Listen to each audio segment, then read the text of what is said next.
GitHub에서의 폴더 생성에 이어서 GitHub 파일 관리에 대해서 학습을 하고자 합니다. 관리할 GitHub 파일은 지난번 튜토리얼에서 생성한 html5 slash basic html.html 파일입니다. 자, GitHub에 로그인한 후 저장소에 코드 탭을 클릭하고 저장소 확인을 한 후에 코드 탭을 클릭하면 디렉토리와 파일이 제시가 되고 디렉토리를 html5 디렉토리 폴더를 클릭하도록 하겠습니다. html5 폴더를 클릭하게 되면 폴더 내에 저장된 파일이 제시가 되고 현재는 basic html.html 파일 하나만 존재합니다. 파일 관리 화면으로 이동하기 위해서는 basic html.html 파일을 클릭하도록 하겠습니다. 자, 파일을 클릭하게 되면 해당된 내용이 제시가 되고요. 파일 관리 화면이 제시가 됩니다. 관리 화면에서는 파일 코드는 번호 리스트 왼쪽에 보시면 1번부터 이렇게 되는 번호 리스트 중심으로 제시가 되고 오른쪽 중간에 보면 여러 개의 아이콘들이 제시되는 것을 볼 수가 있습니다. 이러한 아이콘 중에서 연필 아이콘이죠. 연필 아이콘은 파일 내용 수정에 관한 것입니다. 파일 수정을 하기 위해서 연필 아이콘을 클릭하도록 하겠습니다.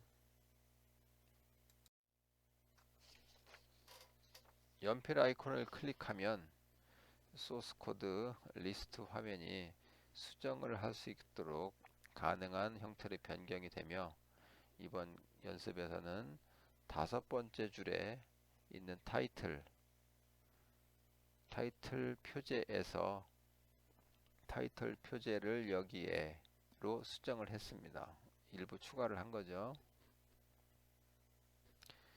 자, 추가를 한 후에는 저장을 하기 위해서 아래쪽 스크롤을 클릭을 하게 됩니다.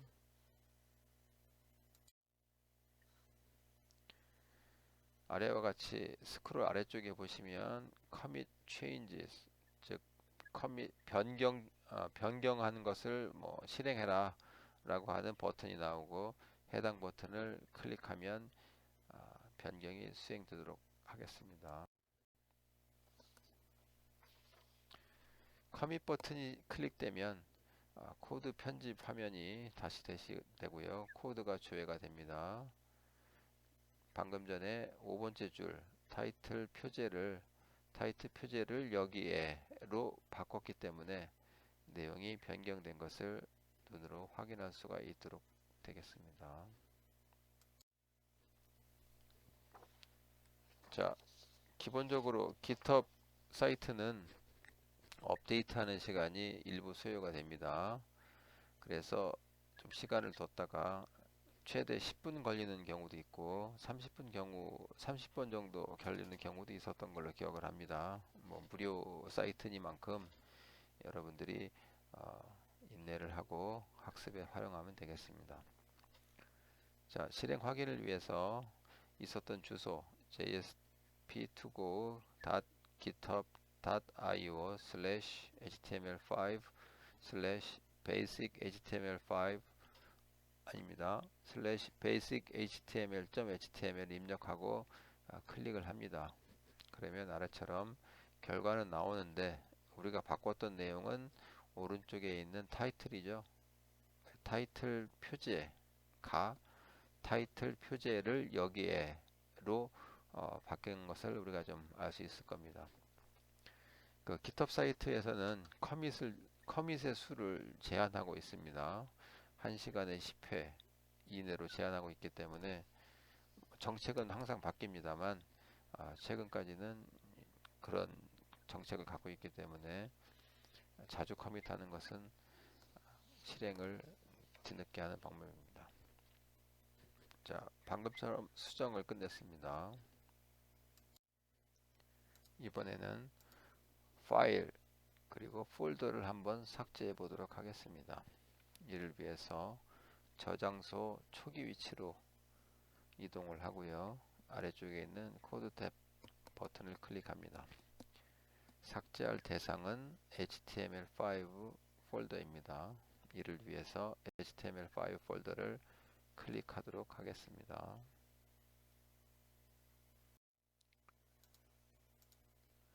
HTML5 폴더 이름을 클릭하게 되면 폴더 내에 있는 파일 목록이 제시가 됩니다. 현재는 basic html.html 파일 하나만 존재하는 것을 우리가 이제 확인할 수 있고요. 이 파일 basic html.html 이 파일을 삭제하기 위해서 파일 이름을 클릭합니다. 클릭을 하게 되면 관리 화면으로 이동을 하겠습니다. 자, basic html.html 파일의 관리 화면이 되겠습니다. 이 관리 화면에서 이 내용 삭제하기 위해서는 맨 오른쪽 쓰레기통 부분을 클릭하면 됩니다.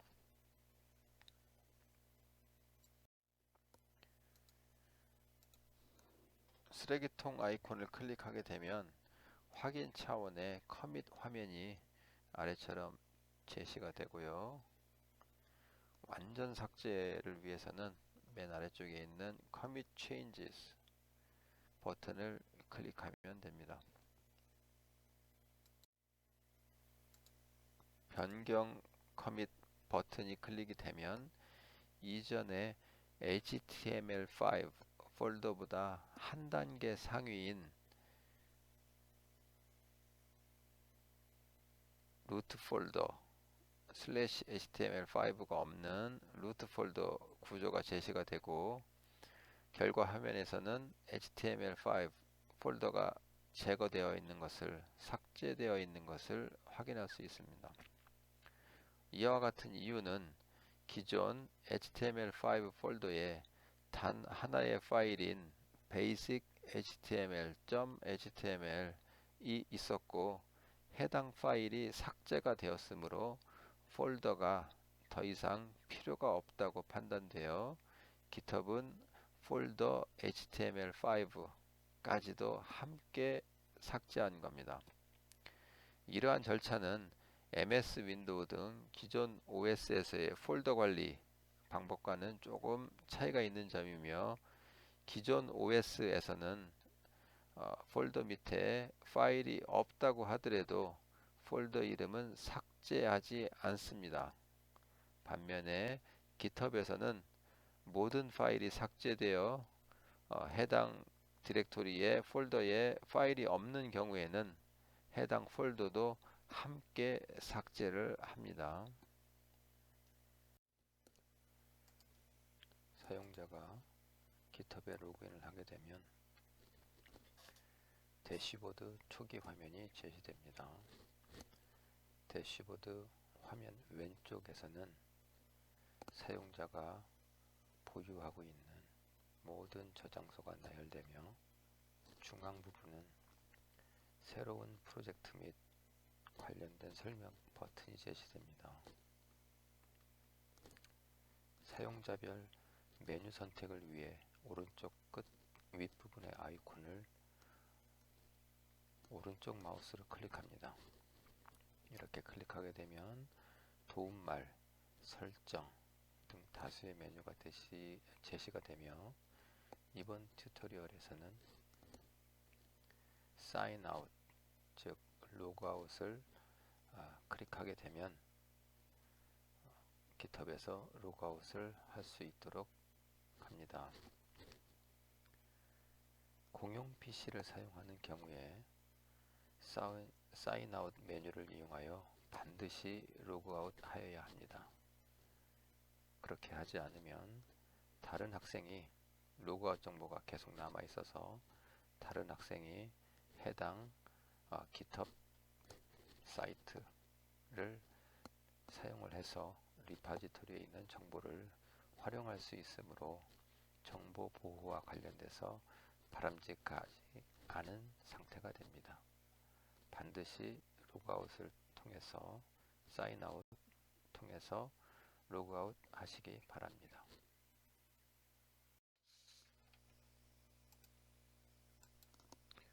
선 마이크로시스템스가 개발한 자바는 GPL 라이센스를 선언을 하여 자바 개발 도구인 JDK를 사용하는 것에 특별한 제약사항이 없이 누구나 무료로 사용하였습니다.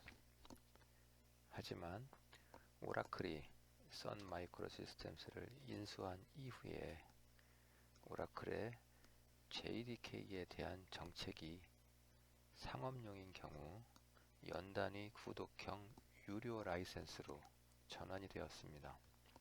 즉, 오라클의 JDK를 무조건 무료로만 사용할 수만은 없는 상황이 초래가 된 겁니다. 하지만 이렇게 유료 전환된 오라클 JDK 대신에 무료로 사용할 수 있는 JDK가 대안으로 있으며 그것이 바로 오늘 학습하려고 하는 오픈 JDK입니다. 오픈 JDK는 JDK의 오픈소스 프로젝트인 선 마이크로시스템스가 만든 것으로 자바가 처음에 출연한 이후로 여러 분야에서 자바가 대중적으로 사용되면서 자바의 오픈소스 공개, 오픈소스화를 요구하는 목소리가 많이 있었습니다. 이에 응답해서 당시에 선 마이크로시스템스가 제안한 방식은 JDK 소스 코드를 이미 언급한 GPL 라이선스 또는 GPL 라이선스를 공개하고 그 다음에 하나 더 해서 오픈 JDK 오픈 소스 프로젝트를 만든 겁니다. 이러한 오픈 JDK에도 사실 일부 제한이 있는데 그것은 오픈 JDK의 소스 수정 및 배포에 제한이 있다는 겁니다.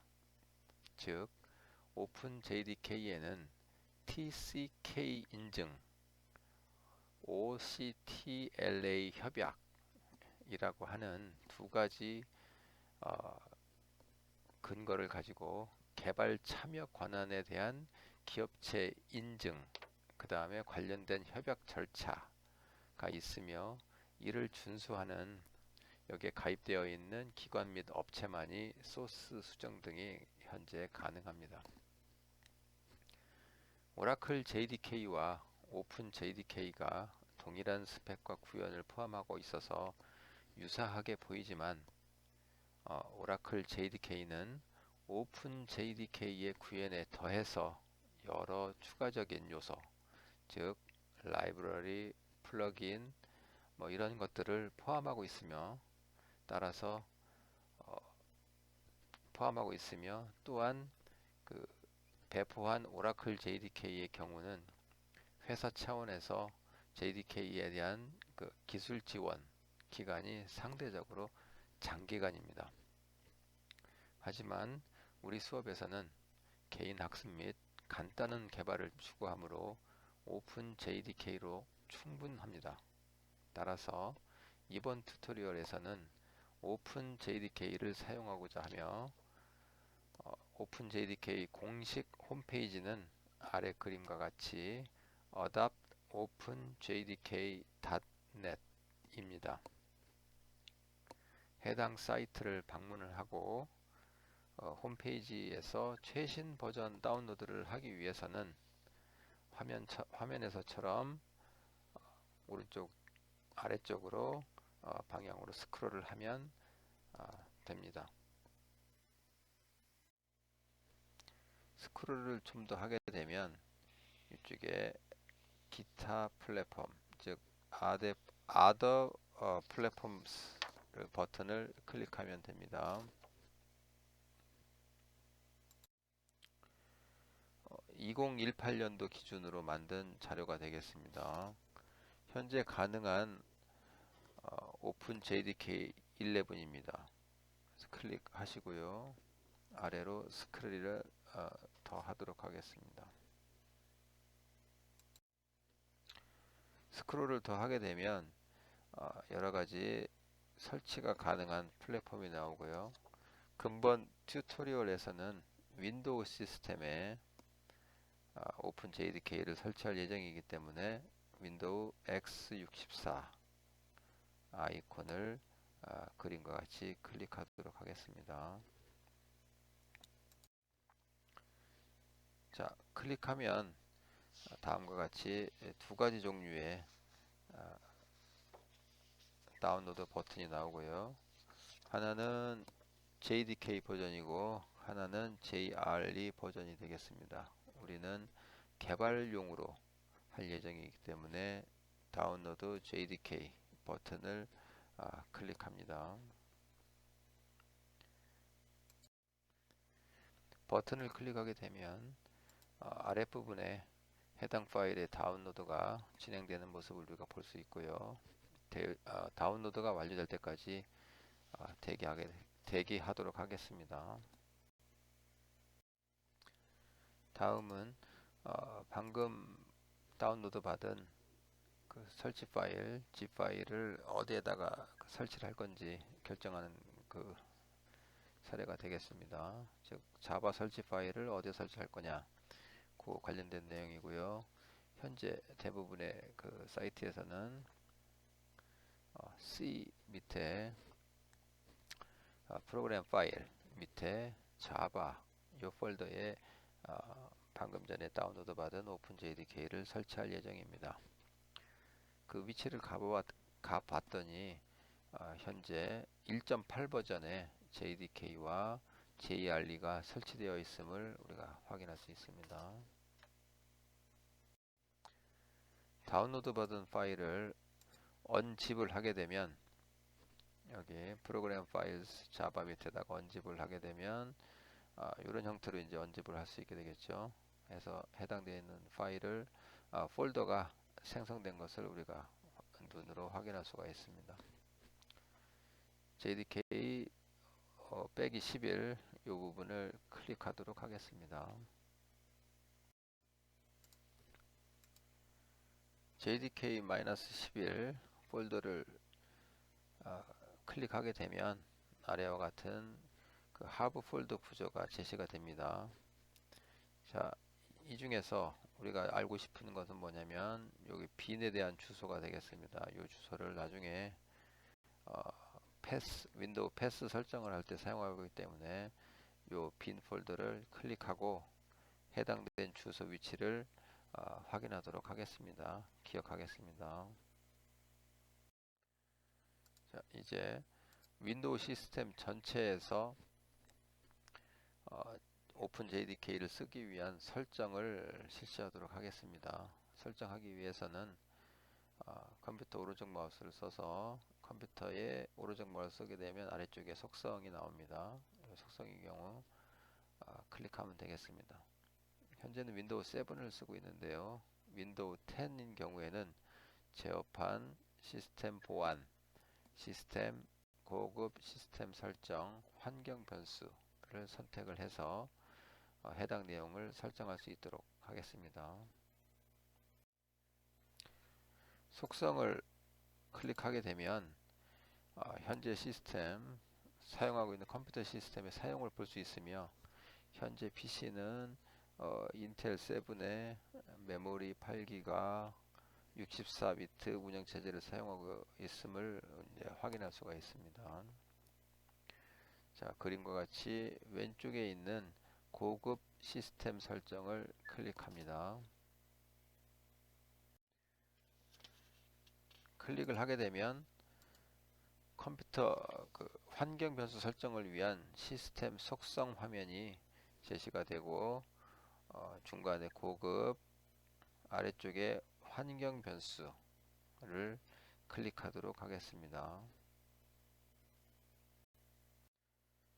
환경 변수 아랫부분에서 환경 변수 아랫부분에 보시면 시스템 변수가 있고요. 시스템 변수 안에 패스 PATH 이 부분을 클릭해서 이렇게 만든 후에 아래쪽에 편집 버튼을 클릭하도록 하겠습니다. 편집 버튼을 클릭하게 되면 아래처럼 변수 이름, 즉 패스 변수 이름이죠. 그 다음에 변수 값이 연속적으로 나와 있는 모습을 우리가 확인할 수 있습니다. 자, 그러면 변수 값의 마지막으로 이동을 해서 위에 있는 것처럼 아까 확인했었던 그 빈 폴더 위치를 아래 요 빈 폴더 위치죠. 이것을 추가를 하고 마지막에 추가를 하고 확인 버튼을 클릭하도록 하겠습니다. 자, 이제 윈도우에 오픈 JDK가 설치가 완료가 되었고요. JDK API 매뉴얼을 확인하기 위해서는 주소 devdocs.io/openjdk-8을 입력해서 해당 파일을 좀 볼 수 있고요. 이 부분에서 관련된 다큐멘트를 찾아서 우리가 학습에 활용할 수가 있게 되겠습니다.